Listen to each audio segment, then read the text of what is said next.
बोलिए प्रेम से श्री सद्गुरु देव की, सद्गुरु देव की। जितनी संख्या में हम लोग उपस्थित हैं, आवाज़ ठीक कीजिए, मोटा आवाज़ है थोड़ा सा। जितनी संख्या में हम लोग उपस्थित हैं उसके अनुसार से आवाज़ नहीं हुई, इसलिए एक बार फिर से जोर लगाएं। बोलिए प्रेम से देव की जय। बंदा गुरुपद कंज कृपा सिंधु नर रूप हरि, महामोहतम पुंज जासु वचन रविकर निकर, गुरु के सुमिरन मात्र से नासत विघ्न अनंत, ताते सर्वारंभ में ध्यावत है सब संत। अपराह्नकालीन सत्संग में उपस्थित मंचासीन संत महात्माओं, सत्संग प्रेमी माताओं एवं बहनों, सभी के चरणों में त्रैवार साहेब बंदगी। बड़े ही सौभाग्य की बात है कि हम आप सब इस ज्ञान यज्ञ में उपस्थित होकर संतों के ज्ञान और उनके उपदेश को सुन रहे हैं। हम लोगों को जानकारी है या बताया गया है कि इस सत्संग का आयोजन छठी चिल्ला आज क्या, तो छठी चिल्ला के अवसर पर इस सत्संग का आयोजन किया गया है। एक बच्चे का जन्म हुआ है।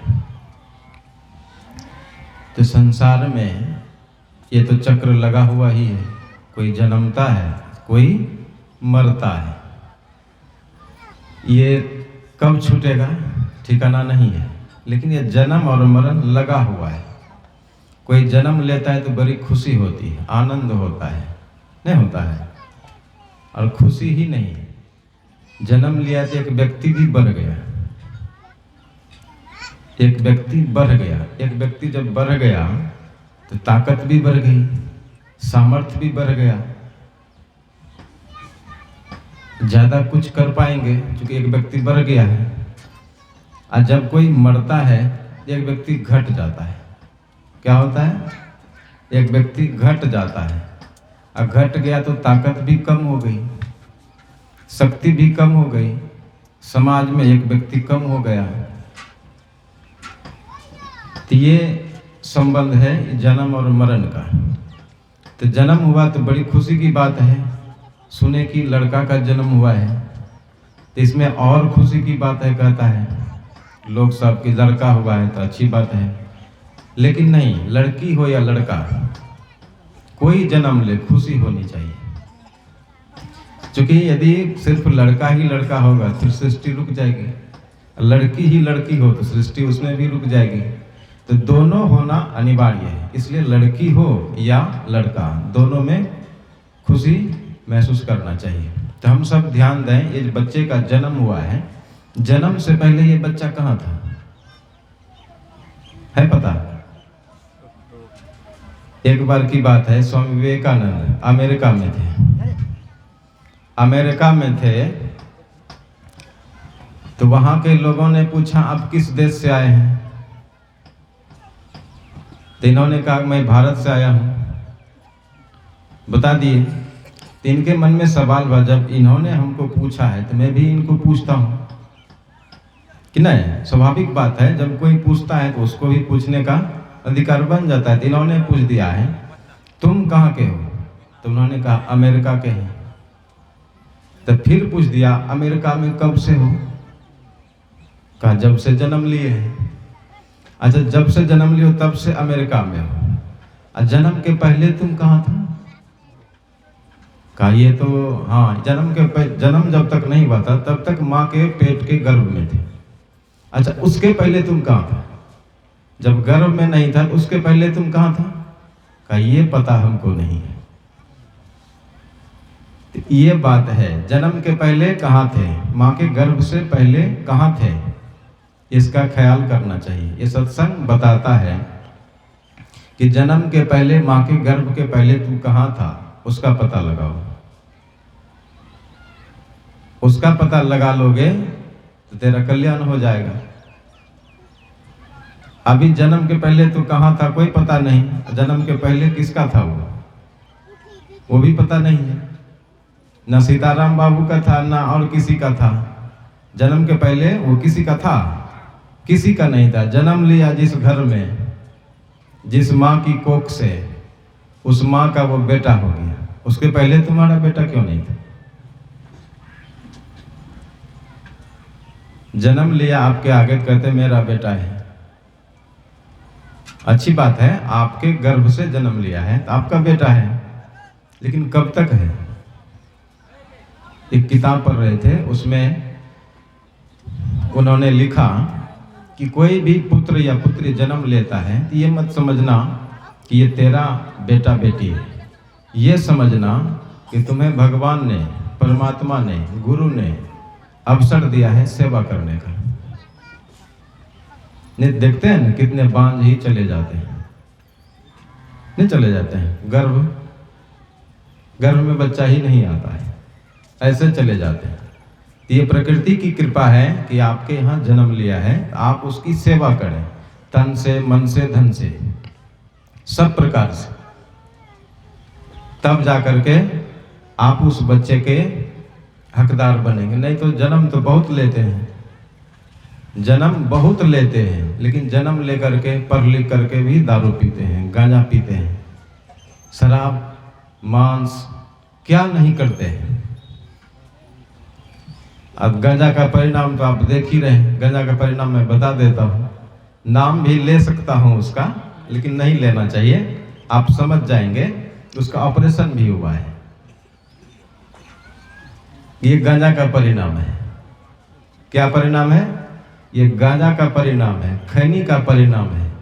ऑपरेशन हुआ, पेट चीरा गया, पेट चीरने के बाद उसमें से बहुत काला निकला। जो रसोई घर में देखते हैं, चूल्हा जलाते जलाते धुआं जम जाता है, कैसा हो जाता है, वैसा ही उसके पेट से निकला। डॉक्टर ने कहा आप ये दाढ़ी क्यों रखे हैं, मोछ क्यों रखे हैं, इसको मुड़ा लीजिए, क्योंकि आप इसके हकदार नहीं हैं। आपको ये किस कर्म से हुआ है वो तो जानता ही है, क्या हुआ, क्यों हुआ है। इसलिए नशा नहीं करना चाहिए। अपने बच्चे को, परिवार में, ये बूढ़े लोग जितने हैं ना, ये बूढ़ा लोग, ये छोड़ता ही नहीं है नशा को।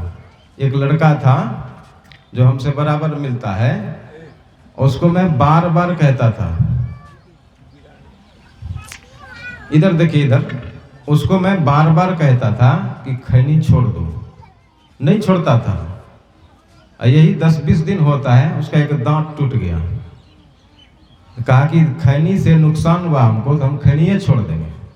खूब कहते थे, नहीं छोड़ता था, लेकिन खैनी नुकसान हुआ तो खैनी छोड़ दिया। देखिए, जब तक कि नुकसान नहीं होता है तब तक छोड़ता नहीं है।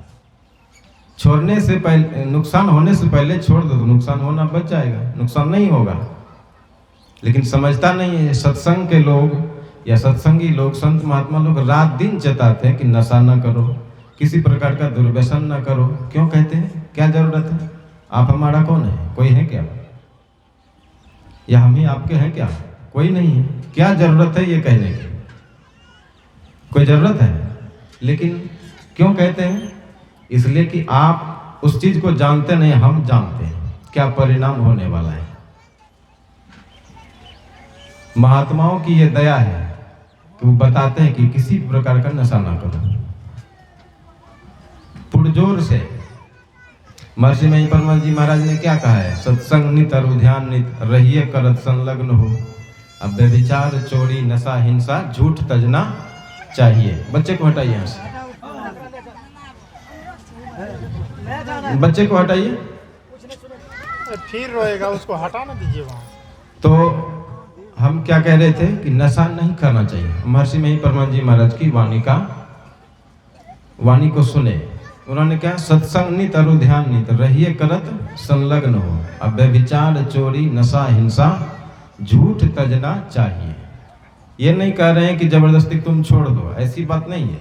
वो कह रहे हैं तजना चाहिए, मतलब छोड़ देना चाहिए। क्यों छोड़ देना चाहिए? क्या उसमें गुण नहीं है? व्यभिचार, चोरी, नशा, हिंसा, उसका भी गुण है, उसके भी प्रभाव है, लेकिन कैसा प्रभाव है? उसका प्रभाव गलत प्रभाव है, सात्विक प्रभाव नहीं है। सात्विक प्रभाव किसका है? सत्य बोले, उसका सात्विक प्रभाव है। किसी के साथ गलत व्यवहार ना हो, उसका अच्छा प्रभाव है। अच्छे प्रभाव की ओर जाना चाहिए, गलत प्रभाव की ओर नहीं जाना चाहिए। तो हम सब जिस उपलक्ष्य में बैठे हैं, एक बार की बात है, भगवान बुद्ध के समय की बात है। भगवान बुद्ध जब जन्म लिए तो महाराज सुधोधन को एक ही पुत्र हुआ। ऐसे तो कई पुत्र थे सगे संबंधी लेकर के। आई भगवान बुद्ध जब जन्म लिए, जन्म लेते ही उनकी माँ संसार छोड़ के चली गई, भगवान बुद्ध की माँ। कुछ बड़ा हुआ, थोड़ा सा 2-4 महीने का, 6 महीने का बड़ा हुआ तो पिताजी के मन में एक शंका हुई, जिज्ञासा हुई। चूंकि बहुत दिन के बाद पुत्र का जन्म हुआ था, तो जिज्ञासा हुई, इसका हाथ दिखाते हैं किसी पंडित जी से, इसका हाथ दिखाते हैं किसी पंडित जी से, तो पंडित जी को खोजा जाए, कहाँ है पंडित जी। तो खोजते खोजते कहीं इधर नहीं मिला, मिला इकट्ठे हिमालय में। असित मुनि नाम था उस पंडित जी का। क्या नाम था? असित मुनि। तो पंडित जी को निमंत्रण दिया गया कि आप मेरे यहाँ आइए, मेरे बच्चे का हाथ देखिए कि मेरे बच्चे के भाग्य में क्या है नहीं है। तो पंडित जी ने स्वीकार कर लिया। वो आ गए राजा के यहाँ ठहरे 2-4 दिन, आराम से खूब भोज भात खाए। और उसके बाद सुबह में अपने पुत्र को ले जाते हैं महाराज सुधोधन, ले गए और उनके गोद में देते हैं, पंडित जी के गोद में पुत्र को। तो पंडित जी गोद में लेकर के और हाथ देखते हैं, वो रोने लगते हैं। क्या होता है? पंडित जी रोने लगते हैं। तो महाराज सुधोधन के मन में हुआ, लगता है कि मेरे पुत्र के भाग्य में कुछ गलत है, अपशकुन है, या तो थोड़े दिन में मर जाएगा, या बीमार होगा, या और कुछ हो जाएगा। तो राजा के मन में शंका ये हुई। तो राजा ने पूछ दिया, रोते क्यों हैं महात्मा जी? पंडित जी क्या बात है, क्या मेरे पुत्र के भाग्य में कुछ गलत है क्या? तो पंडित जी ने कहा, नहीं नहीं, मैं रोता हूं जिस कारण से, वो कारण आप नहीं जानते। मैं जो रोता हूं, इस लड़के का भाग्य देख करके रोता हूं। इस लड़के का भाग्य जो है ना, जिस समय ये ऐसा होगा उस समय मैं नहीं रहूंगा, इनका दर्शन नहीं कर पाऊंगा, इसलिए मैं रोता हूं। सो क्या विशेषता है इसमें जो इसका दर्शन करने के ललायत हैं आप? तो महात्मा जी ने कहा, ये जब होगा बहुत बड़ा या सम्राट होगा, या तो बहुत बड़ा संत होगा। तो आप तो जानते ही हैं, संत भी थे और राजा भी थे। क्योंकि राजा का बेटा तो राजा स्वतः हो जाता है बिना कुछ किए ही। अभी जैसे मुकेश अंबानी के यहाँ कोई जन्म ले तो क्या होगा? देश में सबसे ज्यादा धन उसी को है, उससे ज्यादा धन किसी को नहीं है। तो उसके यहाँ जो कोई जन्म लेगा वो राजा हो गया अपने आप, बिना कुछ किए। और कोई गरीब के यहाँ जन्म ले तो बिना कुछ किए वो गरीब है, यही ना है।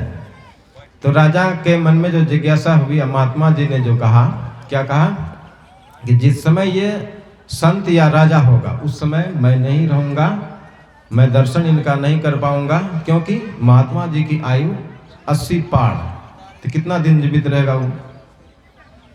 80 पार है। तो वो जब राजा होगा या संत होगा, कितने बरस की उम्र में हो गए? शादी हुआ भगवान बुद्ध का, एक पुत्र हुआ, उसके बाद चल दिए घर छोड़ के।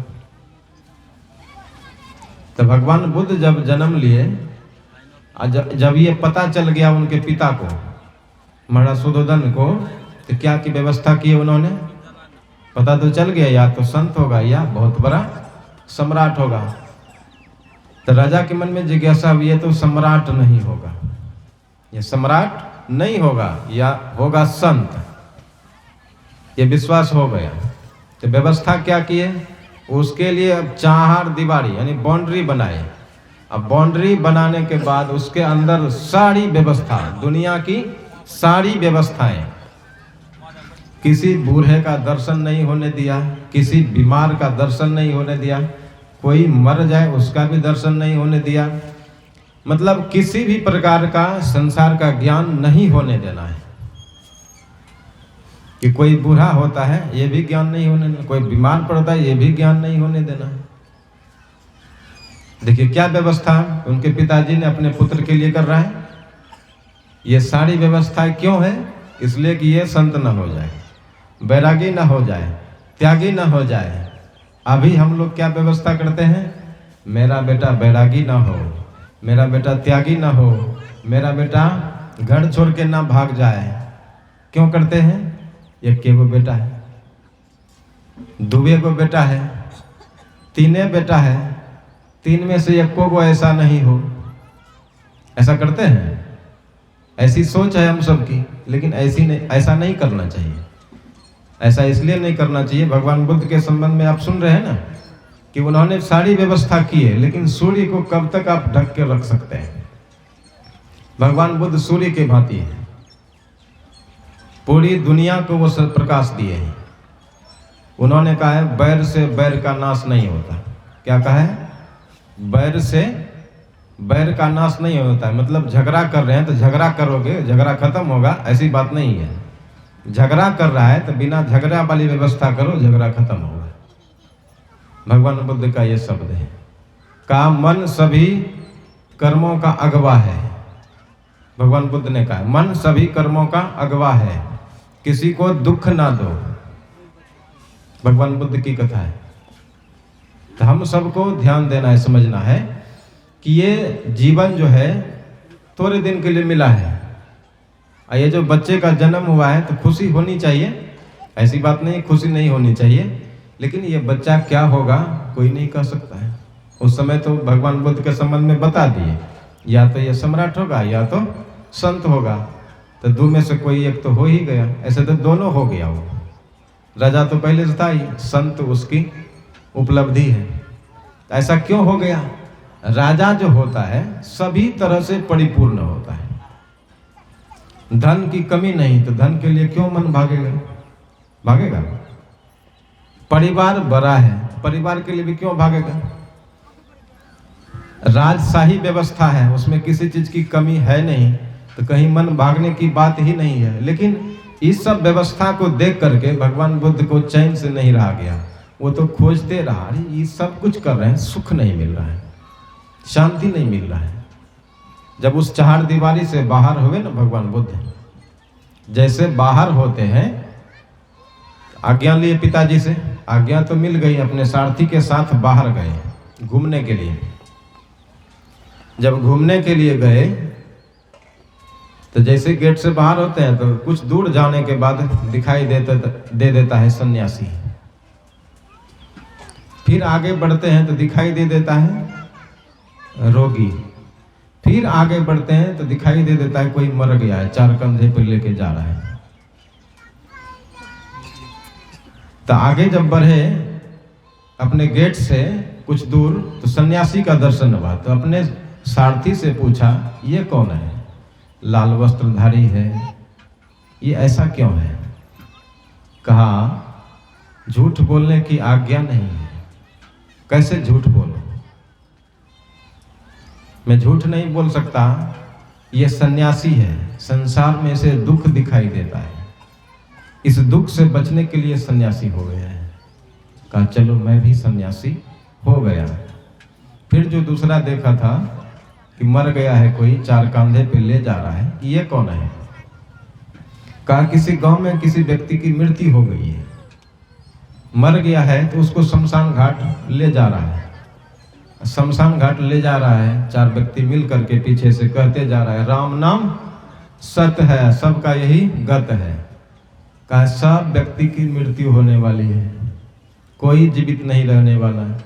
कहा मैं भी। कहा इसमें क्या है, आप भी मरने वाले हैं, कहा ओ ये बात है, चलो मैं भी मर गया।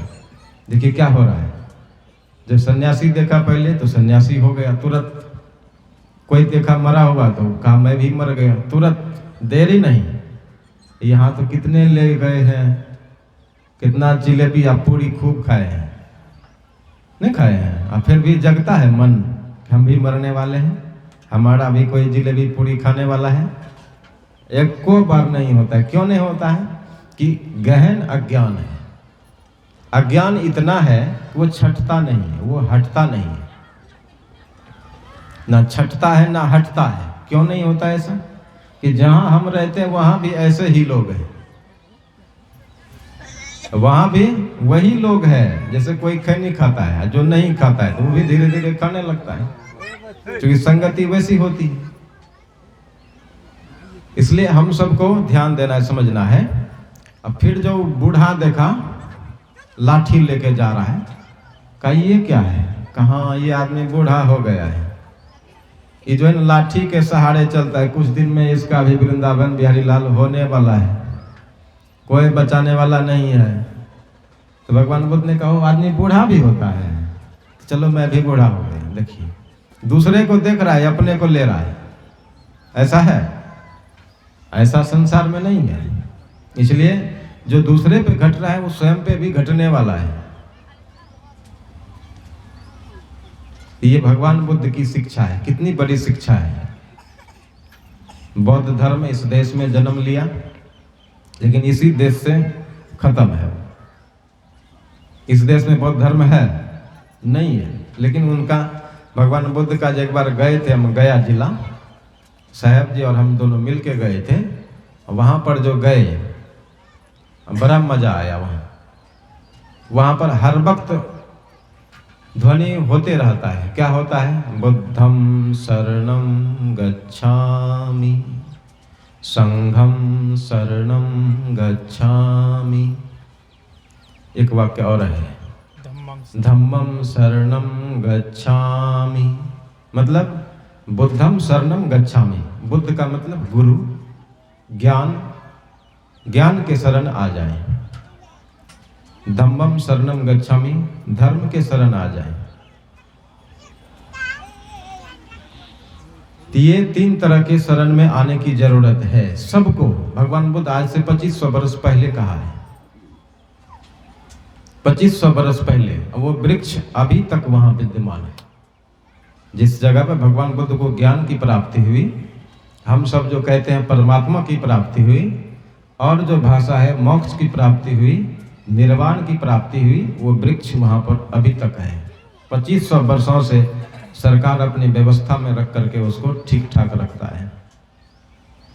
दुनिया के कई देशों के लोग वहाँ आते हैं देखने के लिए।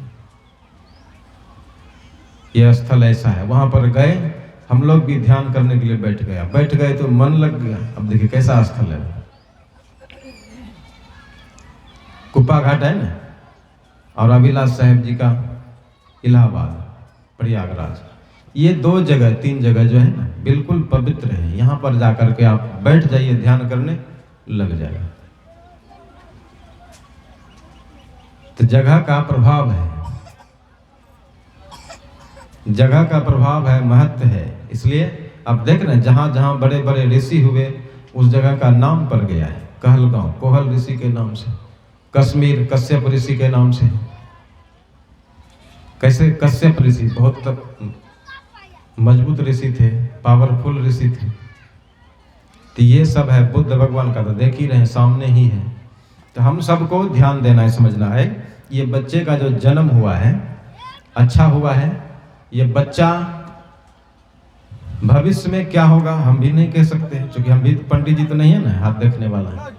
वहां तो बुलाया पंडित जी को तो हाथ देख के बता दिया। हम लोग तो है नहीं वो, हम लोग तो खाली सुनाते हैं और सुनते हैं, बस 2 ही काम है, सुनाओ और सुनो। तो हमारा कहना यह है कि बच्चे का जन्म हुआ है तो ये मत समझिए कि बच्चा आपका है। प्रभु की कृपा से, गुरु की कृपा से आपके गोद में आया है। आपके गोद में आया तो बच्चा जानते हैं, बालक ऐसो साइयां खेले सब घटमाएं। बच्चा मतलब परमात्मा। उसमें कोई राग द्वेष छल प्रपंच नहीं होता है, काम क्रोध लोभ मोह बच्चे में नहीं होता है। जब तक कि वो 10-12 वर्ष पार नहीं किया है तब तक वो परमात्मा है।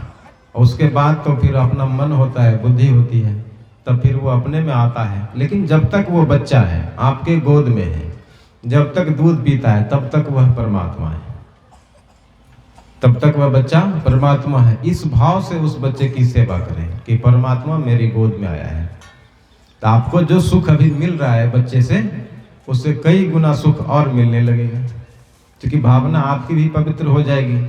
आप भी अपने अंदर नहीं रखेंगे इस बच्चे से, जब बड़ा होगा कमा के देगा करोड़ों, कमा के देगा अरबों, घर बनाएगा, मकान बनाएगा, दुकान बनाएगा, कि दुख रहेगा नहीं।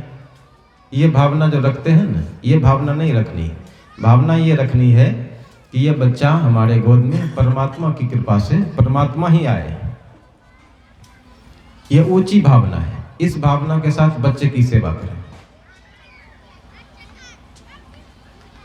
भावना ऊंची है तो सब काम ऊंचा होता है। चाणक्य ने कहा है कि भावो ही विद्यते देवता, भावना में ही देवता का निवास होता है। हम लोग जाते हैं ना किसी मंदिर में, वहाँ मूर्ति पड़ा रहता है, चाहे काली का हो कि दुर्गा का हो कि राम का हो, कृष्ण का हो, शिव का हो कि हनुमान का हो। वो किस चीज़ की मूर्ति है? मिट्टी का न है या पत्थर का है, सीमेंट बालू का है, इसी का है वो। उसमें क्या है? कुछ है। लेकिन हमारी भावना क्या है? ये हनुमान जी है, ये दुर्गा माई है, ये काली माई है, ये राम जी है, ये कृष्ण भगवान है, ये शिव जी है। मिट्टी है वो? क्या मिट्टी नहीं है, भावना आपकी बोल रही है, इसलिए वहां लगता है कि शिव जी है। देवघर जाते हैं तो वहां क्या है? वहां क्या है? वहां भी तो वही है, पत्थर पड़ा हुआ है न है। कबीर साहब तो इस संबंध में पूरा 10 लाठी मारे हैं। 1 लाठी कौन पे? 10 लाठी। तीरथ चले 3 जना, चित चंचल मन चोर, ये को पाप न काटिया मन 10 लाई और। तीरथ चले 3 जना, तीरथ जाते हैं, वहां क्या है? वहां क्या है? पत्थर का हिन बना हुआ है, शिवलिंग है, उसमें क्या कुछ है? पत्थर तो यहाँ भी बैठे हुए हैं। यहाँ के पत्थर से सुख मिल रहा है कि नहीं? पत्थर पर न बैठे हैं, लेकिन वो पत्थर में विशेष भावना जुड़ी हुई है। शिव जी वहां है, शिव जी उसमें नहीं है लेकिन वहां है, इसलिए जाते हैं। जब ज्ञान हो जाए और ज्यादा थोड़ा सा, तो शिव जी तो भीतरे में है। शिव जी भीतरे में है। भीतर में कब है? जब भीतर घुसेंगे तब। बाहर से खाली बक बक करते रहेंगे तो नहीं होने वाला है। भीतर घुसना होगा, भीतर जानना होगा। जब तक घुसेंगे नहीं तब तक जानेंगे नहीं। जानने के लिए घुसना है। अच्छा विचार कीजिए, हम लोग अभी शरीर में है ना, ये शरीर अभी कहाँ है? ये शरीर अभी छत पर है। छत के ऊपर ये क्या है? पंडाल लगा हुआ है। पंडाल के अंदर ये शरीर है। ये पंडाल कहाँ है? ये पंडाल है आकाश के अंदर। कितना बड़ा आकाश है, इसका अंत कोई नहीं कर पाया है। कितने वैज्ञानिक थक गए कि हम इस पूरे आकाश को घूम लें, देख लें, जान लें, पहचान लें, नहीं कर पाए हैं। वैज्ञानिक लोग कहते हैं कि हमने तो इस संसार को मुट्ठी में ले लिया है। हम उसको कहते हैं तुम तो मुट्ठी में एक चुटकी भी नहीं ले सका है, तो इस संसार को क्या लेगा तुम? संसार को मुट्ठी में तुम नहीं ले सकते, कुछ भी कर लो। अभी ठंडी का सब समय था ना, कोई ऐसा गिरता था, तुम वैज्ञानिक कहाँ गया? रोशनी पूरा है गाड़ी में, लाइट है चारों बगल, फिर भी रास्ता नहीं दिख रहा है, तो मुट्ठी में कैसे लिया तुम? ये है कि विज्ञान ने थोड़ा सा व्यवस्था को क्या किया, थोड़ी सी गति दी है। क्या गति? आप जो पहुंचते थे 10 घंटे में, वो पहुंचिए 10 मिनट में। यही तो किया है। संसार को मुट्ठी में नहीं ले सकता है। किसी के पास क्षमता नहीं है। तो हम सबको ध्यान देना है, समझना है कि ये बच्चे का जो जन्म हुआ है बहुत अच्छी बात है। इस बच्चे का पालन पोषण जो करेंगे परमात्मा समझकर, एक कहानी कहकर अपनी बातों को विराम दूंगा। लगभग 30 मिनट हम बोल चुके हैं। तो वो कहानी ये है कि किसी गांव में 2 परिवार था। जैसे इस गांव में अब दोनों परिवार आमने सामने, तो उनके एक परिवार था सत्संगी, एक परिवार था उसका उल्टा, समझ लीजिए। तो दोनों के यहाँ एक लड़का था राम, एक लड़का था श्याम। राम श्याम जब परिवार आपस का ही है, बगल का ही है, तो दोस्ती तो होगी। तो राम था एकदम शाकाहारी, चूंकि माँ का आदेश था, बेटा तुम कभी दारू नहीं पीना, गांजा नहीं पीना, मांस नहीं खाना। तो राम ऐसा था। श्याम जो था उसके घर का माता पिता सब, कभी मुर्गा तो कभी पठवा, तो कभी दारू तो कभी मछली, कभी गांजा तो कभी खैनी, खूब चलता था। उसके परिवार के सब बच्चे मांसाहारी, और राम के परिवार का सब शाकाहारी सत्संगी। तो दोनों विद्यालय जाता था, दोनों लड़का विद्यालय जाता था। विद्यालय जाता था रोज। एक दिन श्याम के मन में जिज्ञासा हो गई, क्योंकि घर का आदत था, उसके पिता माता सब दारू खैनी गांजा भांग पीता था।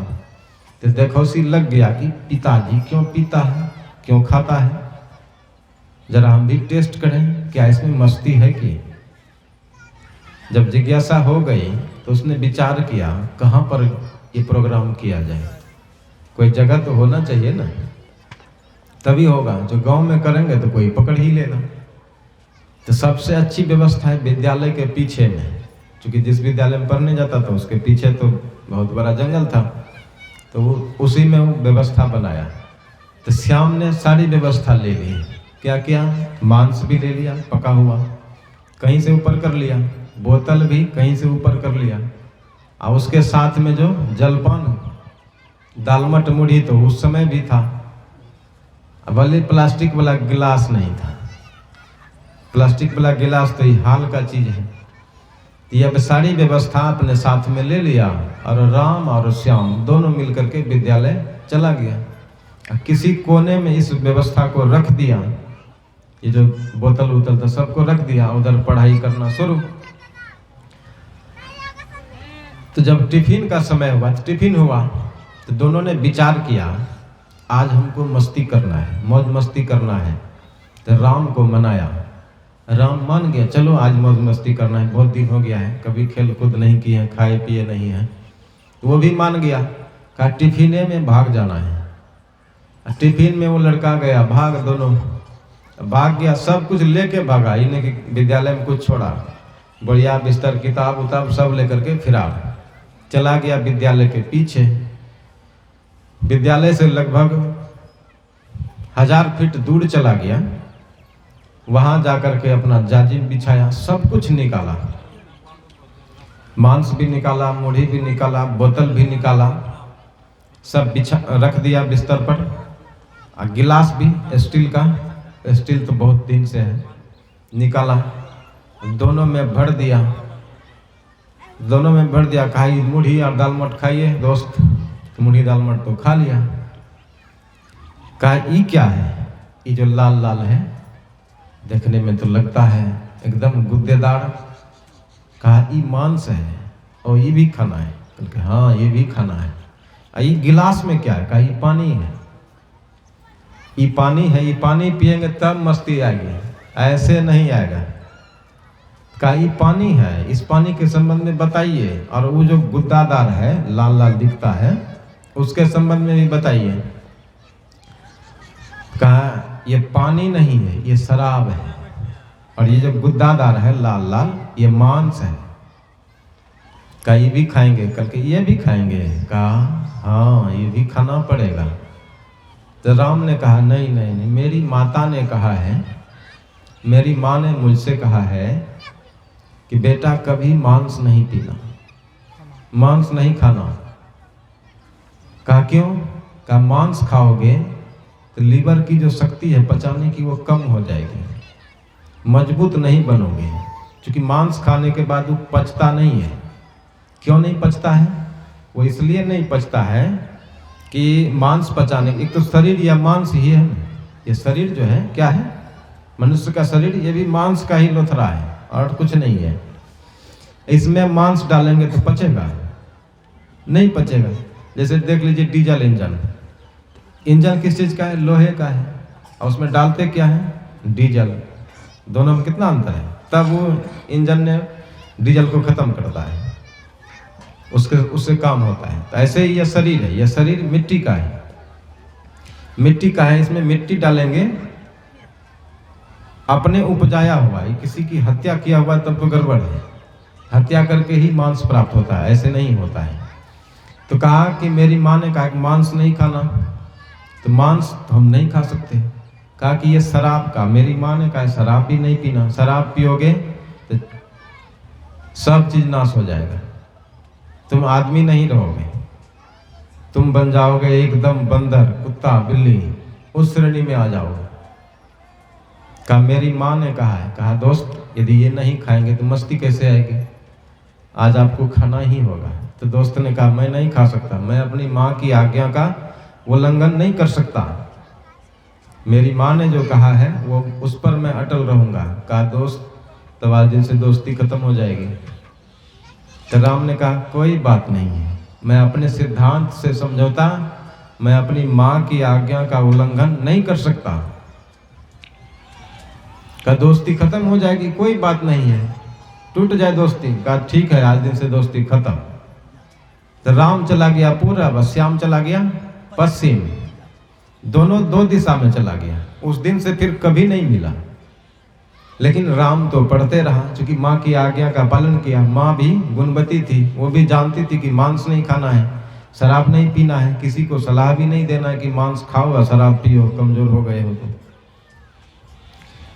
तो राम कुछ दिनों के बाद, 2-4 वर्षों के बाद एक विद्यालय का हेडमास्टर बन गया, पढ़ा लिखा खूब, सरकारी नौकरी लग गई।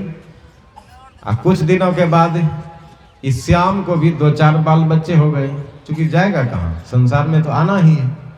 2-4 बाल बच्चे, मतलब बाल बच्चे को पढ़ाना लिखाना है कि नहीं? अपने तो नहीं पढ़ा, अपने तो शराब और मांस में रह गया, लेकिन बच्चे को तो ठीक करना है, उसको ज्ञान हो गया है। तो उसी विद्यालय में गया जिस विद्यालय में राम हेडमास्टर था।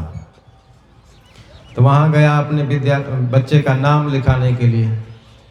तो राम ने जैसे देखा मेरा श्याम आ रहा है, क्योंकि राम और श्याम नाम तो एक साथ राम श्याम ले सकते हैं। तो राम ने कहा दोस्त बहुत दिनों के बाद आए हो, बड़ी खुशी हुई तुमसे मिल करके, गले लगाया। कहा दोस्त, श्याम ने कहा दोस्त यदि मैं आपकी बात को मान लेता उस दिन कि शराब नहीं पीना, मांस नहीं खाना, तो आज मैं भी कुछ होता। लेकिन आपकी बात को नहीं माने तो आज मैं हल चला रहा हूँ, खेती कर रहा हूँ। आप तो सरकारी नौकर हैं, सरकार के सेवक हैं, सरकार की आज्ञा में चलते हैं। तो आप अच्छे हुए, मैं तो बुरा का बुरा ही रहा। तो बच्चे का, किसी को भी अपने माता पिता को ध्यान रखना चाहिए कि मैं अपने बच्चे का संस्कार कैसा दूं। ये कहानी क्या कहती है? अपने बच्चे को ठीक रखें, ठीक ढंग से बताएं, ठीक ढंग से संसार में चलने का ज्ञान दें। सत्संग में आने से रोके नहीं, सत्संग में आने से रोकेंगे तो आपका बच्चा बिगड़ जाएगा। कितने लोग तो डरते हैं सत्संग में मत जाओ, भागिए जाएगा। और जब भागना होगा तो कोई रोक पाएगा? कोई नहीं रोक पाएगा। इसलिए सत्संग में आने दीजिए बच्चे को। बूढ़े बुजुर्ग नहीं भी आए तो कोई बात नहीं, लेकिन बच्चे आना जरूरी है, क्योंकि बच्चा अभी बन रहा है, उसको बनाना है। तो इन्हीं शब्दों के साथ वाणी में विराम। बोलिए प्रेम से सद्गुरु देव की जय।